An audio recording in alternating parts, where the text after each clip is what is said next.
Greetings everyone, this is Bakar Korvi from TFT Perspective, and today we are going to talk about the Black Day in Jammu and Kashmir.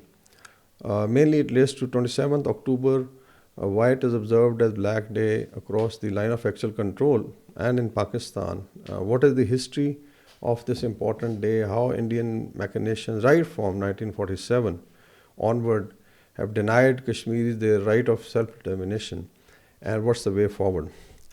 Now, if you look at the background, in the last podcast we did discuss that basically the Kashmiri freedom struggle had started in 1930s, but its peak came in October 1947. Now, before that, there were certain interesting developments happening, and India was already moving its, I would say, people like on a chessboard.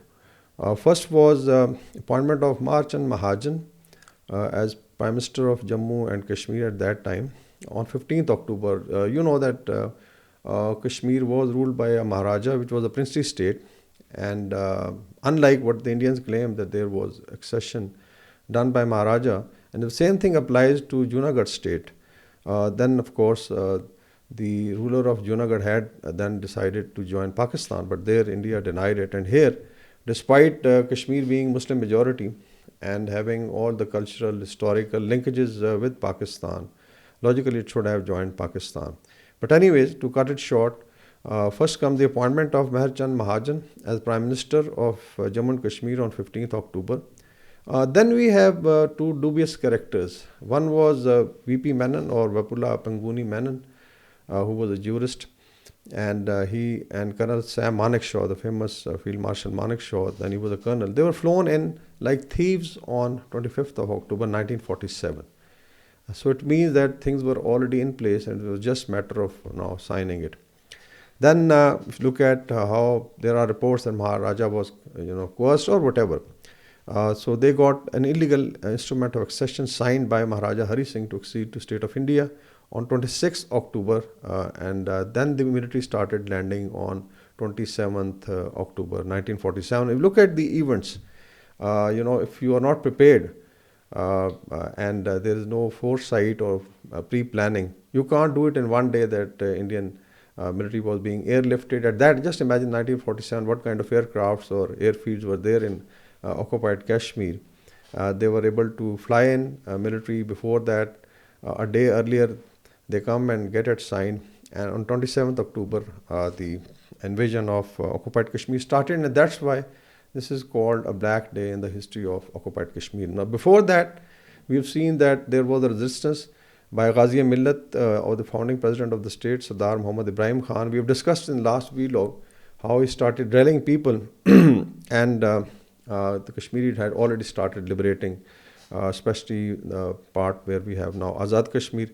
And then, of course, they were joined by Pakistan Army. It was a very small, I would say, contingent at that time, and mainly by tribals, our proud tribals from erstwhile FATA. They had started moving in, and they were very close to the outskirts of Srinagar on 27th of October 1947. If you look at the areas, they were very close to actually taking over Srinagar.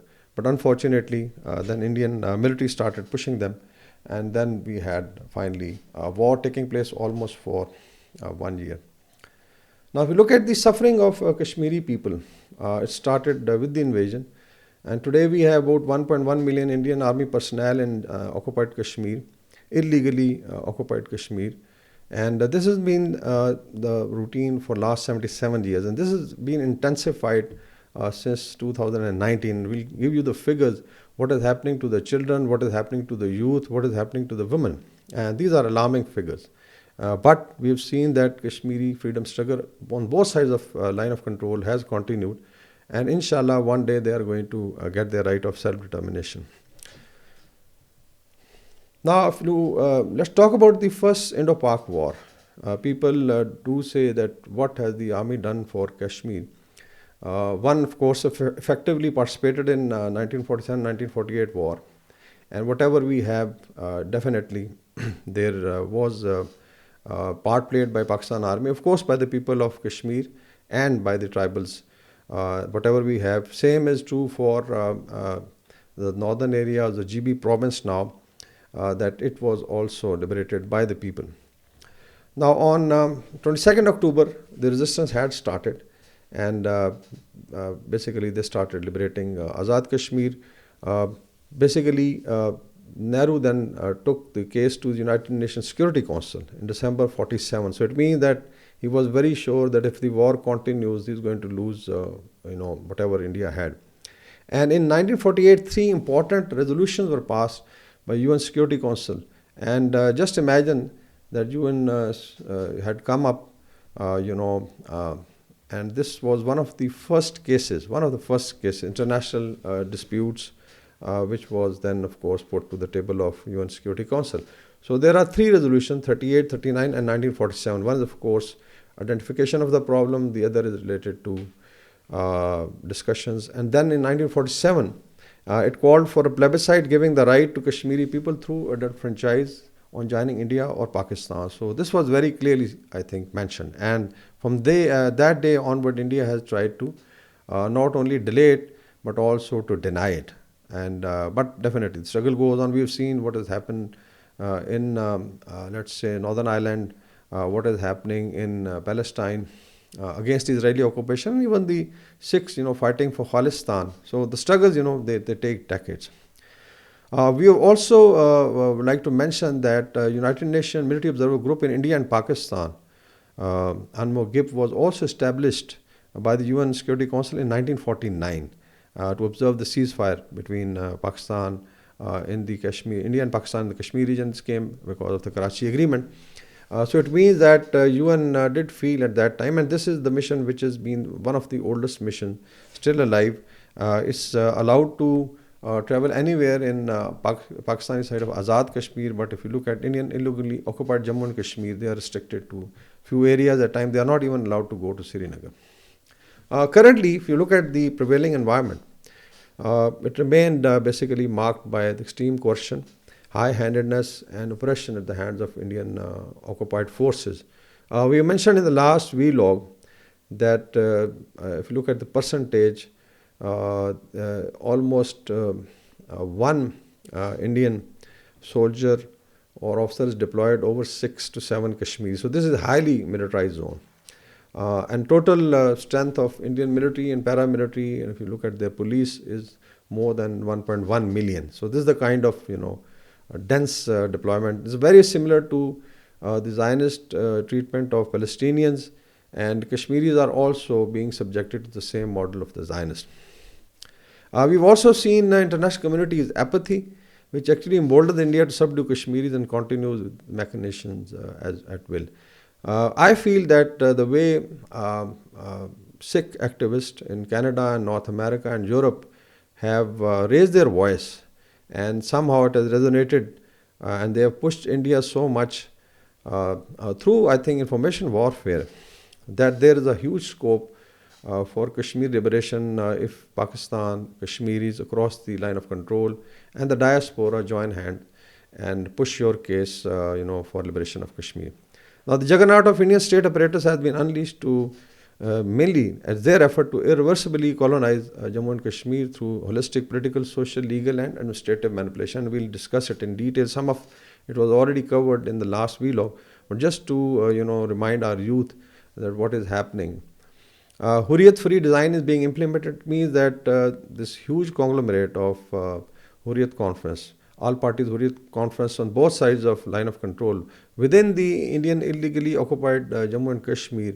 Now there is a model that Hurriyat parties will not be allowed to take part in any public domain, political or social.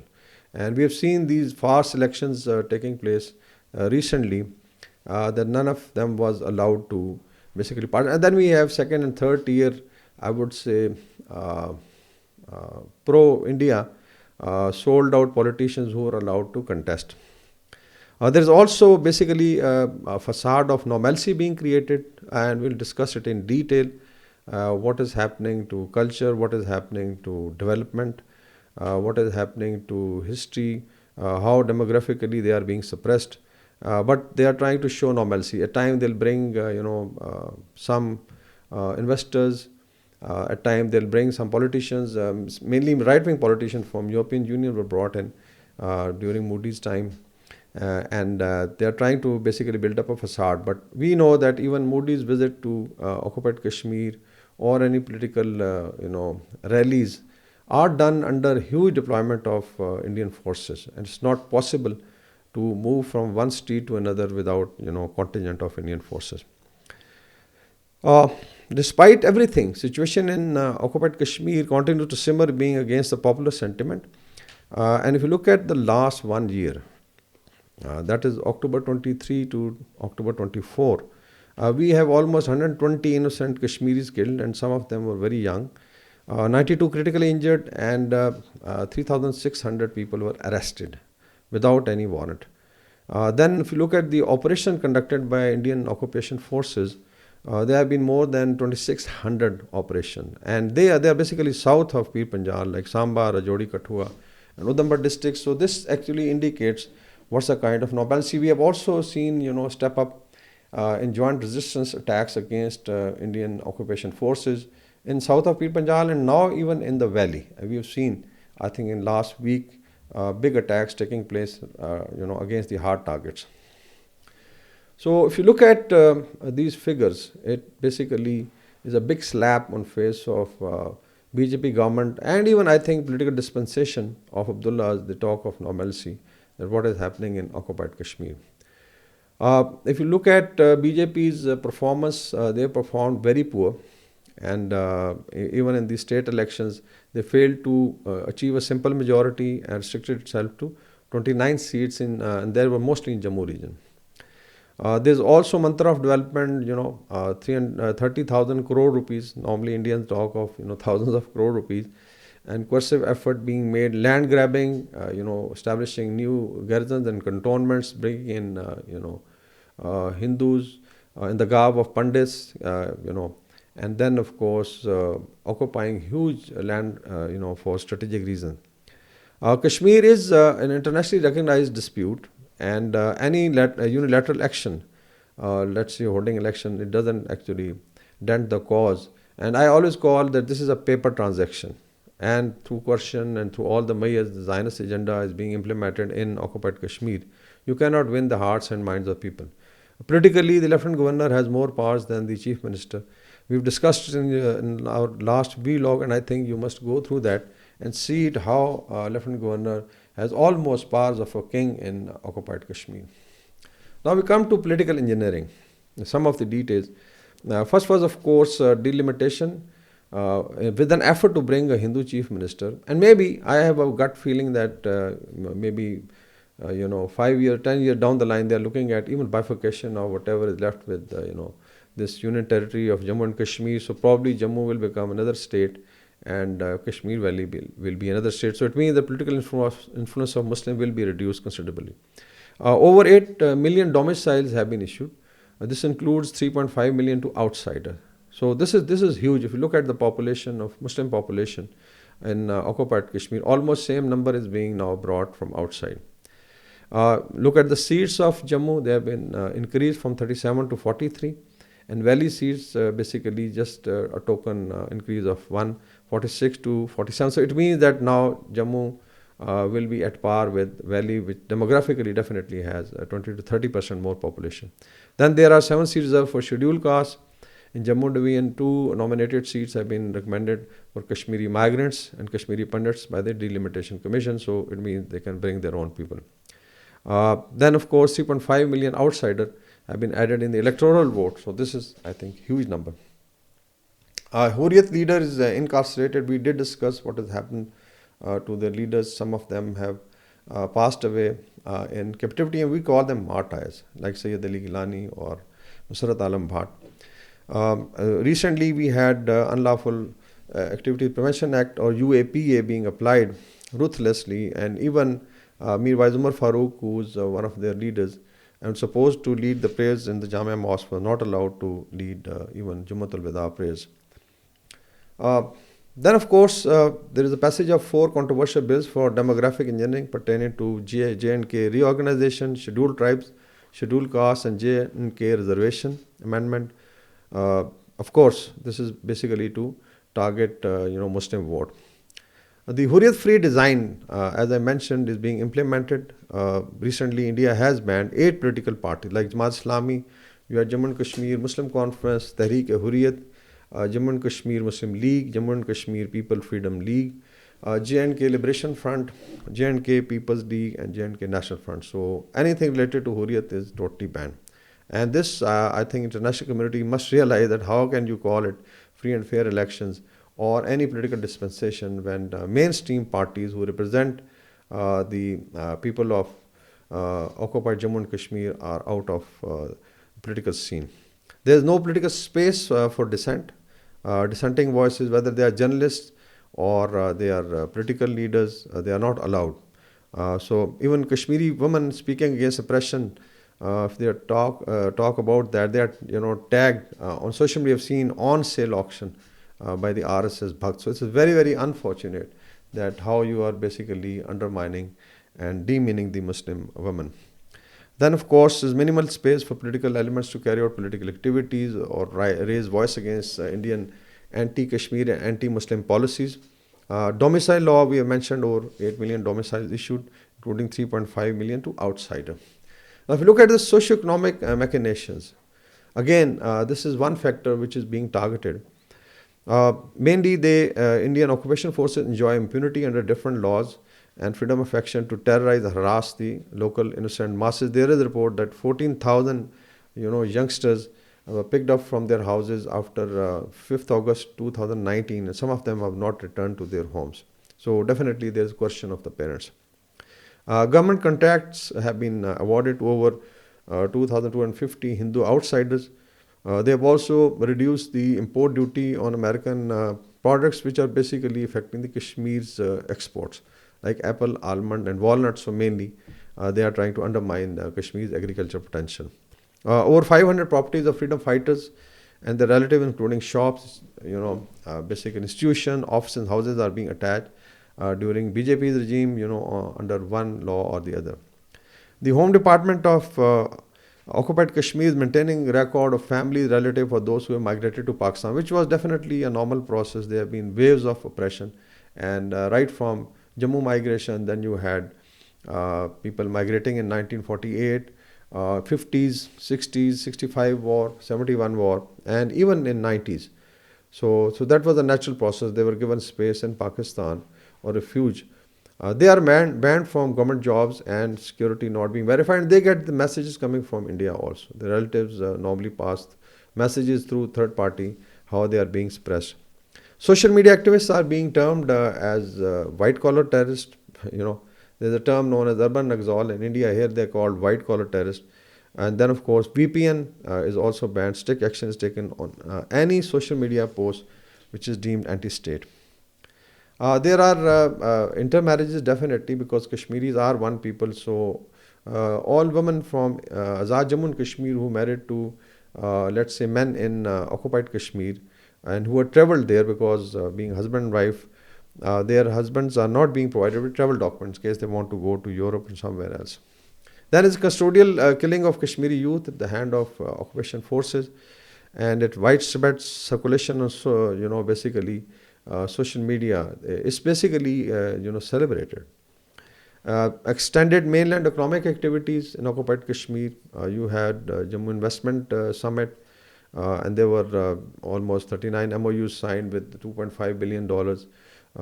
And the target is $10 billion. They are also trying to bring international investors. Of course, there's industrial policy, 37 industrial units, 9,800 acres of land earmarked for investors, settlement of non-local laborers in occupied. So there is definitely, businesses connected with demographic change. Then there was unfortunate MOU between government of occupied Kashmir with Dubai Port World on infrastructure development. So basically now they're going to bring, Middle East money and show that, there is endorsement by the members of the OIC. There was also a MOU signed between government of occupied Kashmir and Lulu Group of UAE for trade activities, global investment. Then you have Imar Group of Dubai announced construction of a huge mega mall in Srinagar covering an area of 5 lakh square feet.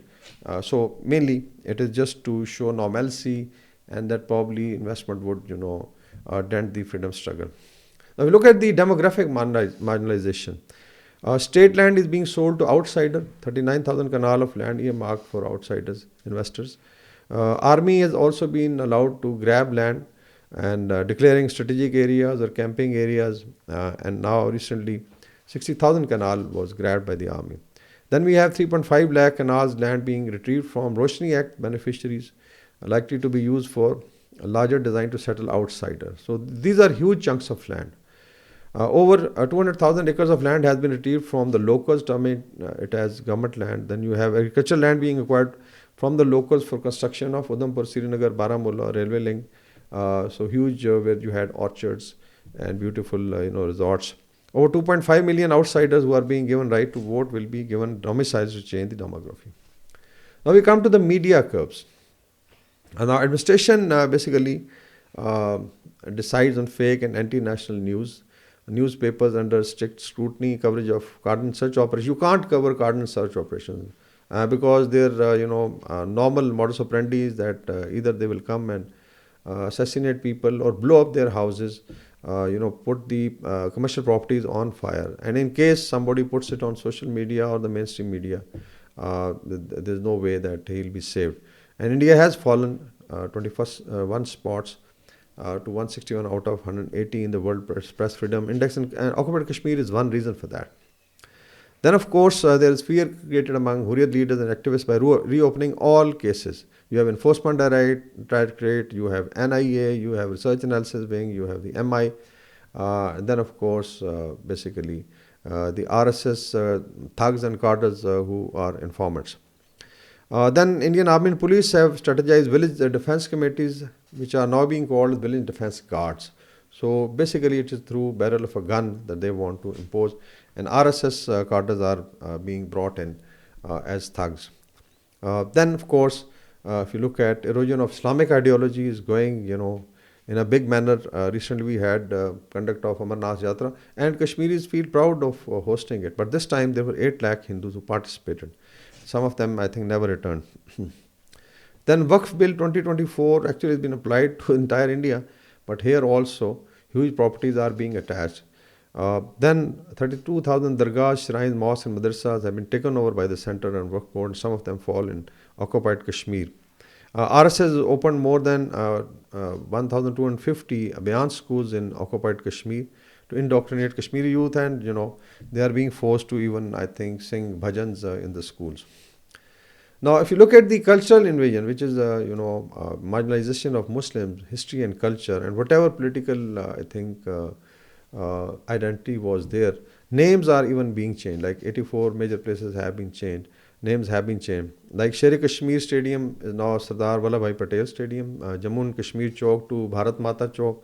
And we have seen on social media how do they, display that there is a Tiranga, on, let's say, Lal Chowk. Tunnel, one of the tunnels is Sharma Prasad Tunnel. Then Water Supply Department, Jal Shakti Department, Radio Srinagar to All India Radio. Then, of course, Circular Chowk in Jammu has become Atal Chowk. There is also an Atal Tunnel. Jammu and Kashmir Airport to Hari Singh Airport, and then Jammu University to Gulab Singh University. Overall, all Muslims in occupied Kashmir are called infiltrators, and this is happening in mainstream media. I think we have seen day before yesterday a video on social media where they are being called the infiltrators, and a drag on Hindu resources. There is also, Kashmiri Muslims are being told that Indian government spends billions of dollars on their development, and if you just calculate the cost of, let's say, electricity, which India is using through water of occupied Kashmir, I think if some technical expert calculates, since 1947, it's more than $500 billion. This is a kind of economic, let's say, support India got from occupied Kashmir. Look at their agriculture, tourism. So all told, I think Kashmir has contributed 10 times more than what India has spent on that. Then, of course, there are 50,000 pre-Islamic era mandirs have been identified, and they are being renovated mostly by demolishing mosques. This is happening in India and in occupied Kashmir. There is a huge mandir which is coming up in Jammu. And then, of course, Darbar was used to move, from Srinagar to Jammu according to seasons. Now Raj Bhavan permanently is shifted to Jammu, and we may find that ultimately Jammu become the capital of occupied Kashmir, opening up wine shops and religious tourism. Now, if you look at the atrocities since 1989-90, so that means last 24 years, total killings are very close to 100,000. Custodial killing are 7,360. Then you have civilians arrested were 172,000 plus. Just imagine that how much percentage of Kashmiris were arrested. Structured arson is 110,000. So it means destruction of commercial properties, residential properties. There are also women widowed, 22,900. This also, if you add the half widows, I think they also run into a couple of thousands, where their husbands were either killed or they vanished, and there is no news as far as those women are concerned. So maybe they can't even remarry, so they are called half widows. And then, of course, children orphaned is 110,000, and women gang rape is 11,300. And we know what happened at Kunan Poshpura. So this is a tragic story, and there have been books written on atrocities. Now, if you come to atrocities after 5th August 2019, it means in the last 5 years, total killing are closer to 1,000. Custodial killing are 2,500. Civilian arrest is about 25,000. Then structured arson, as I mentioned, it is more than 1,100. 69 women were widowed, 187 children were orphaned, and then again there are gang rapes more than 150. So it comes to the last part. What is the larger question here? Where do Kashmiris across the line of control, the Kashmiris in diaspora, the Pakistanis, government of Pakistan, government of Azad Kashmir, and Pakistani diaspora go from here? I feel there should be resistance in all fields, irrespective of the odds, and in all domains. You have informational, political, legal, history and culture, and maybe there's need for freedom fight, which is, I think, already picking up. We have seen that south of Pir Panjal and now north of Pir Panjal, there are attacks taking place against occupation forces, and the UN allows it, this resistance. Now, social media gives you a lot of empowerment because it bypasses the traditional communication channels and oppressive tactics adopted by Indian leadership and their military. And I'll just give an example of the Sikh struggle for Khalistan. Despite their case being very weak, one, they don't have a state claim in Indian Punjab, although there is a sentiment and there have been initial fights for rights. But it doesn't fall in the UN agenda. It's not an international dispute. There's no government of Sikhs in exile. In terms of resources, it's very less. And if you look at Sikh diaspora, that has been galvanized. And now, if you look at the way 5 or 6 activists only, and some of the political figures in Canada and North America have been able to raise the issue so much through media. And generally, they are allowed very less space on mainstream media, basically social media, and their cause for referendum of Khalistan, that literally Indian government and military is shaking, and we've seen it has spoiled the relationship with Canada. It may spoil the relationship with the United States and Europe, and they have been critical because one, they were very serious about their cause, and they have been very persistent and very, very aggressive. So I think this is one example. The other model is the Palestinian model. We have seen how they've resisted Zionist occupation since almost the same duration.